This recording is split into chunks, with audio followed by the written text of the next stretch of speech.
عفوك إني للنور مدت يداي نزعت أسرار قلبي وجئت ألقي أساي. അസ്സലാമു അലൈക്കും. വെള്ളി വെളിച്ചത്തിലേക്ക് സ്വാഗതം. ബിസ്മില്ലാ വൽഹംദുലില്ലാ വസ്സലാത്തു വസ്സലാമു അലാ റസൂലില്ലാ വഅലാ ആലിഹി വസഹ്ബിഹിൽ ഫായിസീന ബില്ലാഹ്. അറബ് രാജ്യത്ത് നിന്ന് ഈ പ്രഭാഷണം നടത്തുമ്പോൾ ഇവിടെ കണ്ടുവരുന്ന മനുഷ്യ സ്നേഹ സ്പർശങ്ങൾ സൂചിപ്പിക്കാതെ നിർവാഹമില്ല. വിശുദ്ധ റമദാന്റെ ഭാഗമായി നടത്തുന്ന സ്നേഹ സാക്ഷ്യങ്ങൾ അറബ് വീടുകളുടെ മുന്നിൽ നീണ്ട ലൈനുകൾ കാണാം. വാഹനങ്ങളിൽ ഭക്ഷണം സപ്ലൈ ചെയ്യാൻ, വിതരണം നടത്താൻ ജോലിക്കാരെ ഏൽപ്പിക്കുന്ന രംഗങ്ങൾ, പള്ളികൾ കേന്ദ്രീകരിച്ച് നടത്തുന്നത്, വഴിയോരങ്ങളിലെ ടെൻറ്റുകൾ, അതാ സിഗ്നലുകളിൽ വാഹനങ്ങൾ നിർത്തുമ്പോൾ ഭക്ഷണപ്പൊതിയുമായി വരുന്ന സാന്ത്വനം പ്രവർത്തകർ, അതിൽ നമ്മുടെ നാട്ടുകാരുമുണ്ട്, അറബ് സഹോദരങ്ങളുണ്ട്, നിയമപാലകരുമൊക്കെ ഉണ്ട്. ഇതല്ലേ മനുഷ്യത്വം. ഭക്ഷണം കൊടുക്കുക, അതിലൊരു ഹരം, അത് പറഞ്ഞറിയിക്കാൻ സാധ്യമല്ല. അബ്ദുല്ലാഹിബ്നു സലാം റളിയല്ലാഹു പറയുന്നൊരു വാക്ക് നമുക്ക് ഒന്ന് ഓർത്തെടുക്കാം. മുത്തനബി സല്ലല്ലാഹു അലൈഹി വസല്ലം മദീനയിൽ വന്നപ്പോൾ ജനങ്ങളൊക്കെ നബിതങ്ങളിലേക്ക് ആകർഷിച്ചു അടുത്തു ചെന്നു. കുന്തു മിമ്മൻ ജാഅ, ആ കൂട്ടത്തിൽ ഞാനും ഉണ്ടായിരുന്നു. അങ്ങനെ മുത്തനബി സല്ലല്ലാഹു അലൈഹി വസല്ലമയുടെ മുഖം ഞാൻ ദർശിച്ചപ്പോൾ എനിക്ക് തോന്നി, ലൈസ ബി വജ്ഹിൻ കദ്ദാബ്, അതെ, ഇത് വെറുതെ വാസ്തവവിരുദ്ധമായ എന്തെങ്കിലുമൊക്കെ തോന്നിവാസങ്ങൾ പറയുന്ന ഒരാളുടെ മുഖഭാവമല്ല, ഇതൊരു യാഥാർത്ഥ്യത്തിൻ്റെ പ്രവാചകൻ തന്നെയാണ്. അബ്ദുല്ലാഹിബ്നു സലാം തങ്ങൾ പറയുന്നു, ഫക്കാന അവ്വലു മാ സമഅതു മിൻ കലാമിഹി, മുത്തനബി സല്ലല്ലാഹു അലൈഹി വസല്ലം തങ്ങളുടെ വാചകങ്ങളിൽ നിന്ന്, സന്ദേശങ്ങളിൽ നിന്ന് ആദ്യമായി ഞാൻ കേട്ടത് നബിതങ്ങൾ പറയുന്നു, അയ്യുഹന്നാസ് അഫ്ശു സലാം, ഓ ജനങ്ങളെ, നിങ്ങൾ സലാമുകൾ വർദ്ധിപ്പിക്കണം. എന്താണ് സലാം? ഒരാളെ കാണുമ്പോൾ അസ്സലാമു അലൈക്കും എന്ന് പറഞ്ഞാൽ അള്ളാഹുവിൻ്റെ രക്ഷയുണ്ടാകട്ടെ എന്നല്ലേ? അതെ, മറ്റുള്ളവർക്ക് വേണ്ടി പ്രാർത്ഥിക്കുകയാണല്ലോ. മനുഷ്യ സ്നേഹത്തിൻ്റെ വൈഫല്യമല്ലേ അവിടെ കാണുന്നത്? പിന്നെ മുത്തനബി പറഞ്ഞു, വാതിഇമു തആം, നിങ്ങൾ ഭക്ഷിപ്പിക്കണം, മറ്റുള്ളവർക്ക് ഭക്ഷണം നൽകണം. അതെ, നമ്മൾ പറഞ്ഞു വന്നും അത് തന്നെയാണല്ലോ. പിന്നെ നബി സല്ലല്ലാഹു അലൈഹി വസല്ലം തങ്ങൾ പറഞ്ഞു, വസിലുർ റഹാം, നിങ്ങൾ കുടുംബ ബന്ധങ്ങളെ മാന്യമായി പുലർത്താൻ ശ്രമിക്കണം, അത് നഷ്ടപ്പെടുത്തരുത്, ഭംഗം വരുത്തരുത്. മുത്തനബി തുടരുകയാണ്, വസല്ലു ബില്ലൈൽ വന്നാസു നിയാം, രാത്രി സമയം ചില ആളുകളൊക്കെ ഉറങ്ങിക്കിടക്കും, എന്നാൽ നിങ്ങൾ ഉണർന്ന് നിസ്കരിക്കുകയും, ഇതൊക്കെ ചെയ്താൽ തദ്ഖുലുൽ ജന്നത ബിസ്സലാം, രക്ഷയോടെ അള്ളാഹുവിൻ്റെ സ്വർഗത്തിൽ നിങ്ങൾക്ക് പ്രവേശിക്കാൻ സാധിക്കും. അതെ, ഹാക്കിം, ഇബ്നു മാജ, തുർമുദി തുടങ്ങിയ ഹദീസ് പണ്ഡിതന്മാർ ഉദ്ധരിക്കുന്ന ഈ ഹദീസ് പ്രവാചകൻ സല്ലല്ലാഹു അലൈഹി വസല്ലം സ്നേഹബന്ധങ്ങളുടെ ശാക്തീകരണത്തിനും സൗഹൃദങ്ങളുടെ കണ്ണികൾ അത് ഒട്ടിച്ചേർക്കാനും വിട്ടു നിൽക്കാതെ, അകന്നു നിൽക്കാതെ വളരെ സൂക്ഷ്മ പുലർത്താനും ധാരാളം ഉപദേശങ്ങൾ നൽകിയിട്ടുണ്ട്.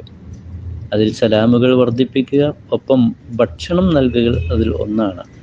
നമ്മൾ അൽഹംദുലില്ലാ, ധനമുള്ളവർ അവരുടെ ധനത്തിൻ്റെ തോതനുസരിച്ചും അല്ലാത്തവർ അവരുടെ കഴിവനുസരിച്ചുമൊക്കെ മറ്റുള്ളവർക്ക് വെള്ളവും ചായയും ജ്യൂസും മറ്റ് ആവശ്യ ഭക്ഷണങ്ങളൊക്കെ കൊടുക്കാൻ താല്പര്യമുണ്ട്, ഉണ്ടാകണം. ഈ താല്പര്യം റഹ്മത്ത്, അതിൽ നിന്നാണ് വരുന്നത്, കാരുണ്യം. മുത്തനബി സല്ലല്ലാഹു അലൈഹി വസല്ലം റമളാന്റെ ആദ്യത്തെ 10 പരിചയപ്പെടുത്തിയ റഹ്മത്ത് എന്നാണല്ലോ. പടച്ചവൻ്റെ കാരുണ്യത്തിൻ്റെ മാസമാണ്.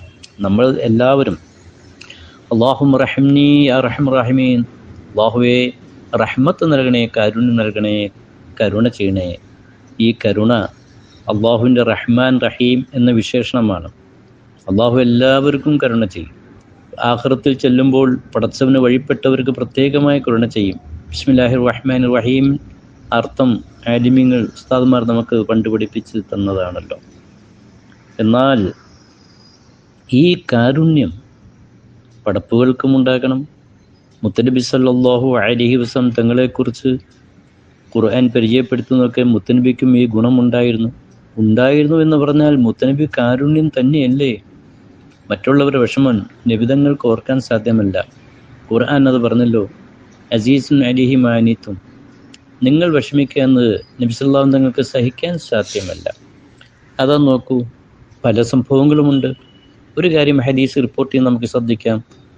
ഒരു സഹോദരൻ വന്നുകൊണ്ട് പറഞ്ഞു, ഇനി റജുൽ മജൂദ്, അല്ലാതെ വിഷമിച്ച് കാണും ഞാൻ വരുന്നത് മുത്തനബിയെ. പ്രവാചകർ ആദ്യം അവിടുത്തെ കുടുംബക്കാർ ഭാര്യമാരുടെ അടുത്തേക്ക് അയച്ചു. പലരും പറഞ്ഞു, ലൈസ ഇന്ധന ഇല്ലൽമാ, പച്ചവെള്ളമല്ലാതെ ഒന്നുമില്ല നബിയെ. ആരാണ് ഈ സഹോദരനെ കൊണ്ടുപോയി സൽക്കരിക്കാനുള്ളത്? അബൂ തൽഹത്ത് റളിയല്ലാഹു അൻഹു ഈ വന്ന അതിഥിയെ കൊണ്ടുപോവുകയാണ്. അയാൾക്ക് വൈഷമ്യങ്ങളുണ്ട്, വിശപ്പുണ്ട്, പ്രയാസങ്ങളുണ്ട്.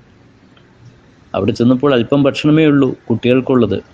പക്ഷേ ആ കുട്ടികളും കുടുംബവും ഒക്കെ അവരുടെ വിഷമങ്ങൾ മാറ്റിവെച്ച് മുത്തനബി അയച്ച ഈ പാവപ്പെട്ട മനുഷ്യന് സൽക്കാരം നൽകുകയാണ്.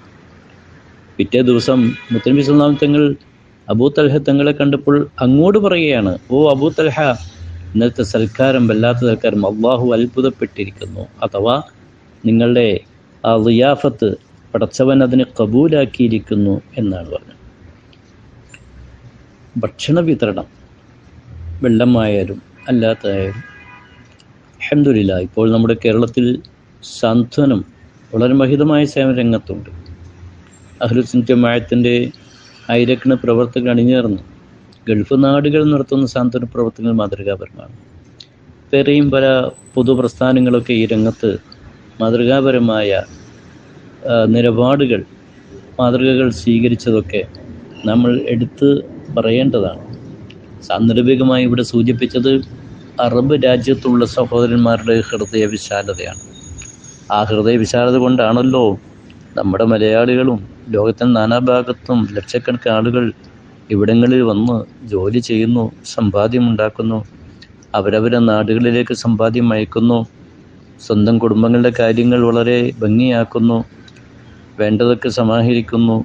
അതേപോലെ ഇസ്ലാമിക പ്രവർത്തനങ്ങളെ നാം നോക്കുകയാണെങ്കിൽ നമ്മുടെ രാജ്യത്തെ നൂറുകണക്കിന് സംരംഭങ്ങളൊക്കെ രൂപപ്പെട്ടതുമൊക്കെ ഈ അറബ് സഹോദരന്മാരുടെ ഹൃദയ വിശാലത കൊണ്ടാണ്. അപ്പോൾ ഈ ഒരു സംസ്കാരം നമ്മൾ തുടരണം. ഇത് ഞാൻ പറഞ്ഞല്ലോ, കാരുണ്യമുള്ള മനസ്സിൽ നിന്നാണ് വരുന്നത്. കാരുണ്യത്തിൽ നിന്നാണല്ലോ സൽസ്വഭാവവും വരുന്നത്. നല്ല സ്വഭാവം നമ്മൾ സ്വീകരിക്കണം. വകാന മിൻ ദുആഇഹി സ്വല്ലല്ലാഹു അലൈഹി വസല്ലം, മുത്തനബിയുടെ ദുആകളെ പ്രത്യേകം കാണാം. അല്ലാഹുമ്മ അഹ്സൻത ഖൽഖി, നീ എൻ്റെ സൃഷ്ടിപ്പൊക്കെ വളരെ നന്നാക്കി, അതുകൊണ്ട് ഫഅഹ്സിൻ ഖുലുഖി, എൻ്റെ സ്വഭാവം നന്നാക്കണം. ആരാണ് ഈ ദുആ ചെയ്യുന്നത്? കൂട്ടുകാരെ ശ്രദ്ധിക്കുക. മുത്തനബിയുടെ സ്വഭാവത്തിന് എന്തെങ്കിലും തകരാറുണ്ടോ? ഒന്നുമില്ലല്ലോ. ഖുർആൻ അത് സാക്ഷ്യപ്പെടുത്തിയിട്ടില്ലേ? എന്നിട്ട് മുത്തനബി പറയുക, എൻ്റെ സ്വഭാവം ഒന്ന് നന്നാക്കി തരണേ പടച്ചവനെ. ഉള്ളു തുറന്ന് നമുക്കും ഇങ്ങനൊന്ന് ദുആ ചെയ്തുകൂടെ? നാം എല്ലാം തികഞ്ഞു എന്നാണല്ലോ നമ്മുടെ ധാരണ. മുത്തനബി സല്ലല്ലാഹു അലൈഹി വസല്ലം ഒരു വാചകം കൂടെ ശ്രദ്ധിക്കുക. അല്ലാഹു തആല ഇലാ ഇബ്രാഹിം അലൈഹിസ്സലാം, ഇബ്രാഹിം നബിക്ക് അള്ളാഹു വഹി നൽകുകയാണ്. യാ ഖലീൽ അഹ്സിൻ ഖുലുഖക, ഓ എൻ്റെ ഖലീലായ ഇബ്രാഹിം, അങ്ങ് സ്വഭാവം നന്നാക്കണം. വഅൽമാൻ കുഫാരി, മറ്റു അവിശ്വാസികളോട് കൂടെയാണെങ്കിലും എന്ന് അള്ളാഹു സന്ദേശം നൽകി. നല്ല സ്വഭാവമുള്ള ആളുകളൊക്കെ മുത്തനബിയുടെ വാക്കിൽ കാണാം, അള്ളാഹു അവന് പടച്ചവൻ്റെ അർശിൻ്റെ ഭാഗത്ത് നേരിട്ട് കൊടുക്കും. അള്ളാഹുവിൻ്റെ സന്നിധിയിൽ അവർക്ക് താമസിക്കാനൊക്കെ അവസരം കൊടുക്കും. അള്ളാഹുവിൻ്റെ സാമീപ്യം നൽകുമൊക്കെ കാണാൻ കഴിയുന്നു. അപ്പോൾ നമ്മൾ മറ്റുള്ളവരിലേക്ക് സ്നേഹ സമ്മാനങ്ങളൊക്കെ പ്രസരണം നടത്തുക. ഇനി ആരെങ്കിലുമൊക്കെ ഇങ്ങോട്ട് എതിർക്കുകയോ ചീത്ത പറയുകയൊക്കെ ചെയ്യാം. ചിലപ്പോൾ നമുക്ക് ഭക്ഷണം തടയപ്പെട്ടേക്കാം. ദുസ്വഭാവമുള്ള ആളുകളിൽ നിന്ന് മോശപ്പെട്ട എന്തെങ്കിലുമൊക്കെ കണ്ടാൽ അത് നമ്മൾ സഹിക്കുക. അബൂബക്കർ സിദ്ദീഖ് റളിയല്ലാഹു അൻഹു നബി സല്ലല്ലാഹു അലൈഹി വസല്ലം തങ്ങളുടെ സന്നിധിയിലിരിക്കുന്ന ഒരു സന്ദർഭം, ഒരാളവിടെ കടന്നു വന്ന് അബൂബക്കർ റളിയല്ലാഹുവിനെ എന്തൊക്കെയോ ആക്ഷേപ സ്വരങ്ങൾ പറഞ്ഞു. അബൂബക്കർ തങ്ങൾ ഒന്നും മിണ്ടിയില്ല, നിശബ്ദത പാലിച്ചു. മുത്തനബി സല്ലല്ലാഹു അലൈഹി വസല്ലം തങ്ങളും അവിടെ മൗനം പാലിച്ചിരുന്നു. അയാൾക്ക് പറയാനുള്ളതൊക്കെ പറഞ്ഞു കഴിഞ്ഞപ്പോൾ അബൂബക്കർ റളിയല്ലാഹു അൻഹു എന്തോ ഒന്നിങ്ങനെ മറുപടി പറഞ്ഞു. ആ സമയത്ത് മുത്തനബി സല്ലല്ലാഹു അലൈഹി വസല്ലം അവിടുന്ന് എഴുന്നേറ്റ് നടന്നു. എഴുന്നേറ്റ് പോയപ്പോൾ അബൂബക്കർ റളിയല്ലാഹു അൻഹു നബി തങ്ങളെ പിന്തുടർന്ന് ചോദിച്ചു, പ്രവാചകരെ, എന്നെ ആ ആൾ ചീത്ത പറഞ്ഞപ്പോൾ അങ്ങ് അത് കേട്ടുകൊണ്ടിരുന്നു, ഞാൻ അതിന് മറുപടി പറഞ്ഞപ്പോൾ അങ്ങ് എഴുന്നേറ്റ് നടക്കുകയും ചെയ്തു, അതെന്താണ്? ആ സമയത്ത് മുത്തനബി സല്ലല്ലാഹു അലൈഹി വസല്ലം മറുപടി സുഹൃത്തുക്കളെ, നാം വളരെ വളരെ ഗൗരവത്തിൽ ചിന്തിക്കണം. ആ വ്യക്തി താങ്കളെ പലിശിക്കുക ആക്ഷേപിച്ചപ്പോൾ താങ്കൾ മൗനം പാലിച്ചല്ലോ. സിദ്ദീഖ് തങ്ങളോട് പറയാണ് മുത്തനബി, ആ സമയത്ത് ആ വ്യക്തിയോട് മറുപടി പ്രതികരിക്കുന്ന ഒരു മലക്ക് അവിടെ ഉണ്ടായിരുന്നു. ആ മലക്ക് അദ്ദേഹത്തോട് മറുപടിയും പറയുന്നുണ്ടായിരുന്നു. എന്നാൽ താങ്കൾ മറുപടി പറഞ്ഞപ്പോൾ ആ മലക്ക് അവിടുന്ന് എഴുന്നേറ്റ് പോയി. പിന്നെ അവിടെ പിശാച് ഇടപെട്ടതുപോലെ, നിങ്ങൾക്കിടയിൽ പിശാച് വന്നിരിക്കെ ഞാൻ പിന്നെ അവിടെ ഇരിക്കേണ്ട കാര്യമില്ലല്ലോ, അതാണ് എണീറ്റ് പോയത്. കണ്ടോ, സിദ്ദീഖുൽ അക്ബർ ആദ്യം വളരെ നിശബ്ദത പാലിച്ചു. അതാണ് മുത്തനബി തങ്ങൾക്ക് ഇഷ്ടപ്പെട്ടത്. ഖുർആനിൽ കാണാമല്ലോ, അഇദ്ദാനി ജാഹിലിയിൽ, വിവരദോഷികൾ എന്തെങ്കിലുമൊക്കെ പറയും, നിങ്ങളത് പിന്തിരിഞ്ഞേക്കുക. പറഞ്ഞു വന്ന് വിശുദ്ധ റമളാൻ, ഇവിടെ നമ്മൾ സ്വഭാവം ഏറെ സംശീകരിച്ചെടുത്ത് നമ്മുടെ പ്രത്യേകിച്ച് വാക്കുകളിൽ മറ്റുള്ളവർക്ക് വിഷമിപ്പിക്കുന്ന യാതൊന്നും ചീത്ത പറയലോ കളിയാക്കലോ പരിഹാസമോ ഗീബത്തോ നമീമത്തോ ഒന്നുമില്ല എന്ന ഒരു പ്രതിജ്ഞ പുതുക്കി ഈ റഹ്മത്തും ഹുസ്നുൽ ഖുൽഖും നല്ല സ്വഭാവവും സ്വീകരിക്കുമ്പോൾ തൻ്റെ അപരനെ, അയൽവാസിയെ, ബന്ധുവിനെ, കുടുംബക്കാരെ, നാട്ടുകാരെ സഹായിക്കാനുള്ള ഒരു മനോഭാവം നമുക്കൊക്കെ വന്നു ചേരും. ഒപ്പം ഈ ഹദീസിൽ നാം പറഞ്ഞല്ലോ, രാത്രിയുള്ള നിസ്കാരങ്ങളൊക്കെ പറഞ്ഞല്ലോ. അൽഹംദുലില്ലാ, ഇപ്പോൾ നാം തറാവീഹ് നിസ്കാരത്തിലാണല്ലോ. രാത്രി സമയങ്ങളിലുമൊക്കെ ധാരാളം നിസ്കരിക്കുന്നു, വിശുദ്ധ ഖുർആൻ പാരായണം ചെയ്തു. ഇവിടെ അറബ് രാജ്യത്തും കാണാം, വെയിലത്തൊക്കെ പണിയെടുത്ത് ജോലി ചെയ്ത ആളുകൾ വിശ്രമമില്ലാതെ വാങ്ങി വെക്കുമ്പോൾ പള്ളിയിലേക്ക് വന്നു. പള്ളിയിലെ ജമാഅത്തിൻ്റെ കാഴ്ചയെല്ലാം അത്യുജ്വലമാണ്, അതിമനോഹരമാണ്. പള്ളി മിനാരങ്ങൾ ധാരാളം അടുത്തടുത്ത് കാണാം. ഒരു പള്ളിയും കാലി സ്ഥലങ്ങളില്ല. ആ റോഡിൻ്റെ സൈഡുകളിൽ നിന്ന് പള്ളി നിറഞ്ഞ് പുറത്തു വന്ന് എല്ലാ രാജ്യത്തെ ജനങ്ങളും ജമാഅത്ത് നിസ്കാരത്തിന് പങ്കുചേരുന്ന കാഴ്ചകളൊക്കെ നമുക്ക് ഹൃദ്യമായ അനുഭവങ്ങളാണ്. അപ്പോൾ വിശുദ്ധ റമളാൻ്റെ 1-ാം 10 കഴിഞ്ഞ് 2-ാം 10 മഗ്ഫിറത്തിൻ്റെ 10ലേക്ക് കിടക്കുകയാണല്ലോ. ഇനി ഈ 10 ദിനങ്ങളിലാണ് അള്ളാഹു ധാരാളം പുറത്തു കൊടുക്കുന്നത്. അള്ളാഹുവിനൊക്കെ ഇസ്തിഗ്ഫാർ വളരെ ഇഷ്ടമാണ്. പടച്ചവനോട് പൊറുക്കലിനെ തേടിക്കൊണ്ടിരിക്കണം. മുത്തനബി സല്ലല്ലാഹു അലൈഹി വസല്ലം തങ്ങൾ പൊറുക്കലിനെ തേടാറുണ്ടായിരുന്നു. 1 2 അനവധി. ഒരു ദിവസം തന്നെ ജീവിതത്തിൽ ഒരു തെറ്റ് ചെയ്തിട്ടില്ല എന്നല്ല, ചിന്തിച്ചിട്ട് പോലുമില്ലാത്ത പ്രവാചകർ സല്ലല്ലാഹു അലൈഹി വസല്ലം ഇസ്തിഗ്ഫാർ ചെയ്തുവെങ്കിൽ ആ മനസ്സ് അള്ളാഹുവിലേക്ക് സമർപ്പിക്കുകയാണ്. ദോഷികളും പാപികളുമായ നമ്മളൊക്കെ നമ്മുടെ ഹൃദയത്തെ ഒന്ന് അള്ളാഹുവിലേക്ക് തിരിക്കണ്ടേ?